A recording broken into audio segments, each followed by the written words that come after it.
Shalom para wanita bijak Indonesia, selamat datang dalam ibadah online WBI Jumat sore ini. Sebelum kita memulai ibadah, saya ajak setiap kita boleh satukan hati, kita berdoa di hadapan Tuhan. Mari kita berdoa. Bapa kami yang baik, kami bersyukur untuk hari ini. Sekali lagi kami boleh menikmati Engkau dalam ibadah online WBI hari ini Tuhan. Terima kasih untuk setiap anugerah dan kasih setiamu dalam kehidupan kami yang tidak pernah meninggalkan kami ya Tuhan. Kalau sebentar kami mau mulai ibadah kami Tuhan, kami mohon biar Kau yang memimpin Tuhan dari awal pertengahan hingga akhirnya, supaya ibadah yang kami jalankan hari ini Tuhan boleh menyenangkan hati-Mu. Terima kasih Tuhan, kami percaya Tuhan melalui ibadah ini kami boleh diubahkan karena firman-Mu yang memimpin hidup kami. Dalam nama Tuhan Yesus Kristus kami berdoa dan mengucap syukur. Haleluya. Amin. Mari kita naikkan satu pujian yang terutama.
Saudara-saudaraku yang Tuhan kasihi, seluruh wanita yang luar biasa. Apa kabar? Tentunya semua baik-baik. Kita tetap semangat, tetap antusias bersama Tuhan. Kita akan bersyukur kalau saat ini kita boleh kembali bersama-sama beribadah, sekalipun tidak secara fisik kita bertemu, tapi saya percaya melalui online pun Tuhan ada bersama dengan kita. Sebelum saya berdoa untuk firman Tuhan yang sebentar kita akan sama-sama renungkan, kita akan menyanyi sama-sama satu pujian. Terima kasih Tuhan. Terima kasih Tuhan untuk kasih setiamu yang ku alami dalam hidupku. Terima kasih Yesus untuk kebaikan-Mu sepanjang hidupku. Terima kasih Yesusku buat anugerah yang Kau beri, sebab hari ini Tuhan adakan syukur bagimu, sebab hari ini Tuhan adakan syukur bagimu. Kita sama-sama berdoa. Bapa surgawi, Allah yang kami kenal di dalam nama Yesus, kami bersyukur Tuhan untuk hari ini. Kalau Engkau masih izinkan kami ada sebagaimana kami ada, kami percaya semua oleh karena kasih kemurahan-Mu semata-mata. Tuhan, sebentar kami ingin sama-sama belajar, merenungkan sebagian akan firman-Mu. Tolong Tuhan, sampaikan isi hati-Mu, apa yang hendak Kau sampaikan, sehingga kami sebagai wanita-wanita-Mu boleh mengerti apa yang Tuhan kehendaki di dalam kehidupan kami. Terima kasih Bapa, di dalam nama Tuhan Yesus kami berdoa, seraya mengucap syukur. Kita sama-sama katakan amin. Nah, saat ini renungan firman Tuhan saya beri tema, yaitu hidup yang berkenan bagi Tuhan. Saya ulangi, hidup yang berkenan bagi Tuhan. Saya percaya kita semua mau hidup kita berkenan di hadapan Tuhan, agar janji-janji Tuhan kita boleh alami, berkat-berkat Tuhan kita boleh alami, bahkan Tuhan akan pakai kita secara luar biasa. Saat ini kita akan sama-sama belajar. Ada 4 tokoh yang ada di dalam Alkitab, sehingga tokoh ini sungguh-sungguh diberkati Tuhan, dipakai Tuhan secara luar biasa. Kita akan sama-sama renungkan. Yang pertama, yaitu tokoh yang bernama Yusuf. Kenapa Yusuf sampai diberkati Tuhan secara luar biasa, sampai dipakai kehidupannya luar biasa? Kita akan baca sama-sama dari Matius 1 ayat yang ke-19. Matius 1 ayat yang ke-19. Karena Yusuf suaminya seorang yang tulus hati dan tak mau mencemarkan nama istrinya di muka umum. Ia bermaksud menceraikannya dengan diam-diam. Kita garis bawahi tulus hati. Ya. Yusuf ini adalah seorang yang tulus hati, yang baik, yang benar di hadapan Tuhan, sehingga Tuhan pakai kehidupannya luar biasa. Dia boleh melalui Yusuf dan Maria lahirlah seorang juru selamat. Ketika kita ditegur oleh Tuhan, kalau kita mempunyai hati yang tulus, maka semuanya itu akan berkenan di hati Tuhan. Tuhan selalu mempunyai jalan keluar yang luar biasa untuk menunjukkan hal-hal yang dahsyat kepada umatnya. Kita lihat ketulusan hati daripada Yusuf, ya, sehingga dia dipakai oleh Tuhan secara luar biasa. Bagaimana dengan kita? Kita harus mempunyai hati yang tulus kalau kita mau hidup kita berkenan di hati Tuhan. Misalnya, kalau kita mau beribadah kepada Tuhan, atau kita mau melayani Tuhan, kita harus mempunyai hati yang tulus. Tidak ada motivasi yang lain, tidak ada yang harus dipaksa. Jadi sungguh-sungguh tulus di dalam hati kita untuk melayani Tuhan.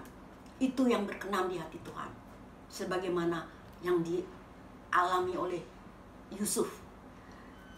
Yang pertama, jadi kita harus punya hati yang tulus. Yang kedua yaitu tokoh yang kedua, yaitu Maria. Kita akan baca dari Lukas 1 ayat 37 sampai 38 yang berbunyi demikian. Sebab bagi Allah tak ada yang mustahil, kata Maria.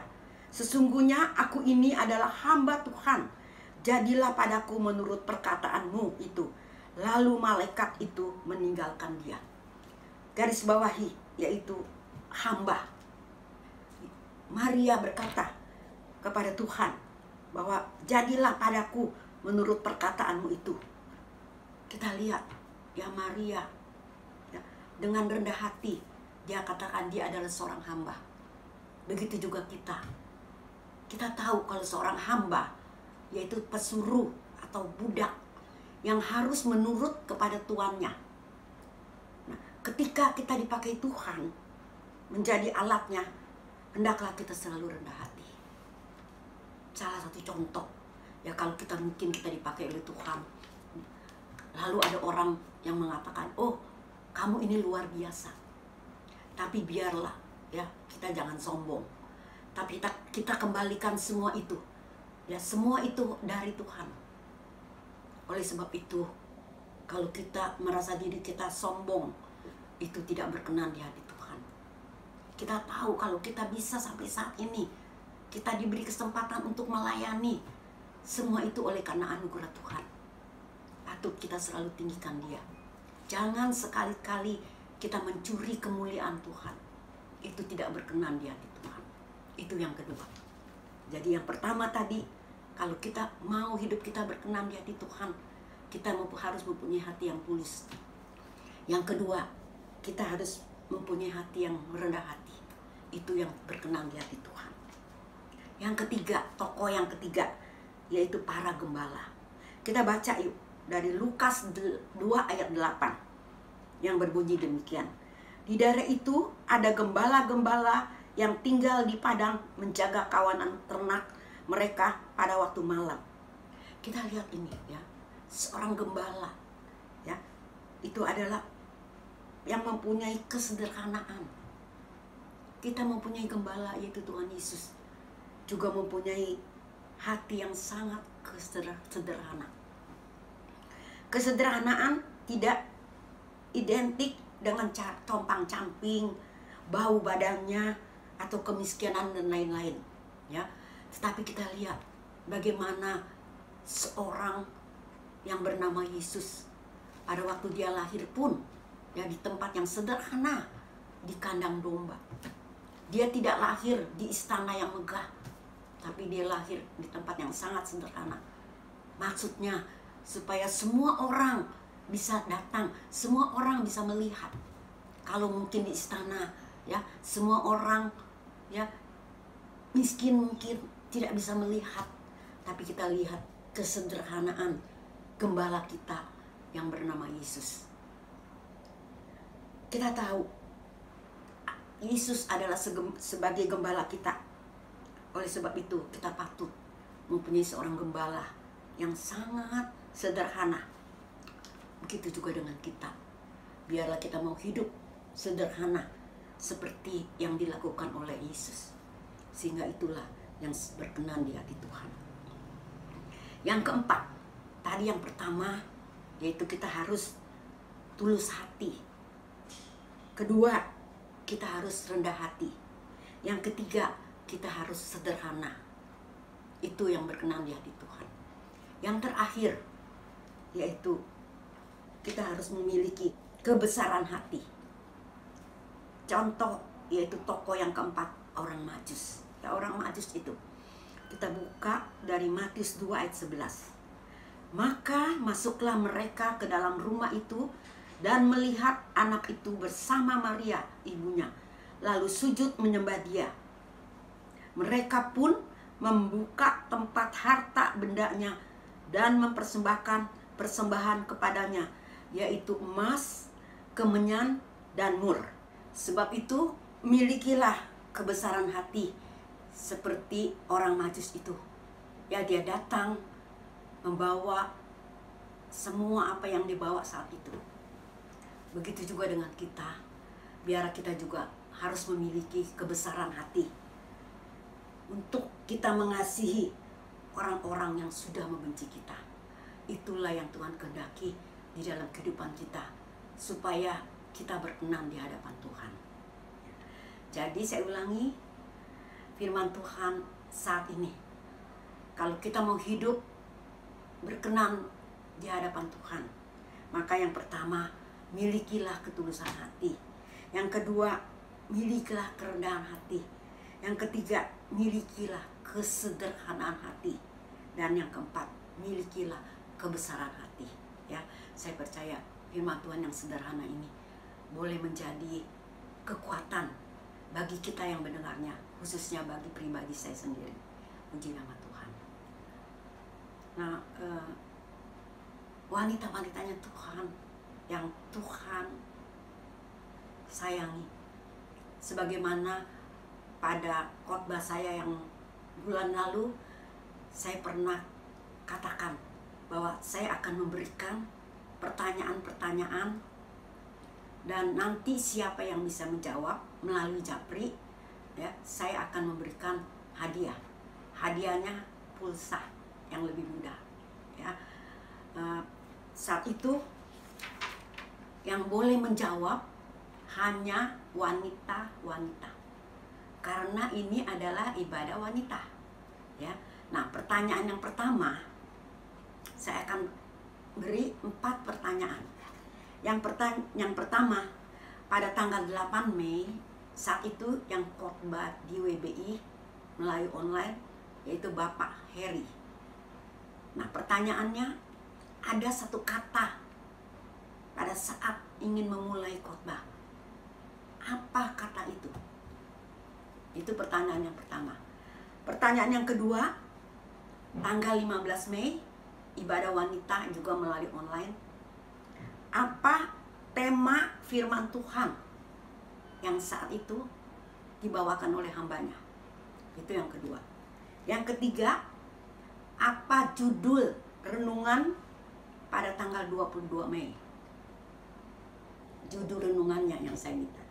Yang keempat, siapa nama panglima yang pada waktu itu Bapak Gembala yang khotbah? Jadi saya tanya, siapa nama panglima saat itu?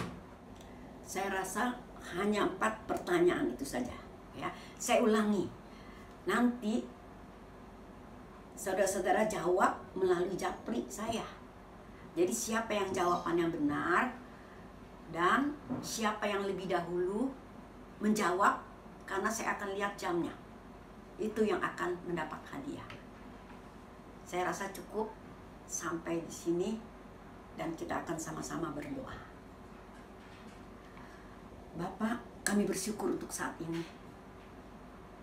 Kalau firman-Mu yang selalu boleh menguatkan kami, ajar kami sebagai wanita-wanita-Mu untuk selalu mengerti apa yang Tuhan kehendaki di dalam kehidupan kami. Jadikan kami, Tuhan, menjadi wanita-wanita yang cakap berdampak. Biarlah Tuhan, kami dapat selalu berkarya bagi-Mu Tuhan. Kami bersyukur, kami bangga mempunyai Engkau, Allah yang selalu menyertai kehidupan kami. Pada kesempatan ini kami berdoa Tuhan, untuk jemaat Tuhan. Biarlah ya Bapak, Engkau pakai menjadi kepanjangan tangan-Mu. Biarlah Tuhan, Engkau tetap memberikan tubuh yang sehat kepada seluruh jemaat-Mu Tuhan. Engkau juga berkati Bapak Gembala kami. Biarlah Engkau tetap berikan tubuh yang sehat. Biarlah Tuhan, Engkau berikan hikmat marifat kepadanya, apa yang harus dilakukan sebagai seorang gembala. Terima kasih untuk hari ini. Terima kasih sekali lagi Tuhan untuk firman-Mu yang boleh menguatkan kami. Di dalam nama Tuhan kami berdoa seraya mengucap syukur. Sebelum kita berpisah, kita mau sama-sama terima berkat dari Tuhan. Tuhan memberkati-Mu dan melindungi-Mu. Tuhan menyinari wajah-Nya kepadamu dan memberikan kasih karunia. Tuhan menghadapkan wajah-Mu dan memberikan damai sejahtera. Kasih karunia Allah di dalam anaknya Yesus Kristus, di dalam persekutuannya dengan Roh Kudus yang tetap menyertai kita mulai saat ini sampai Maranatha, Tuhan Yesus datang pada kali yang kedua. Kita sama-sama katakan amin. Tuhan Yesus memberkati.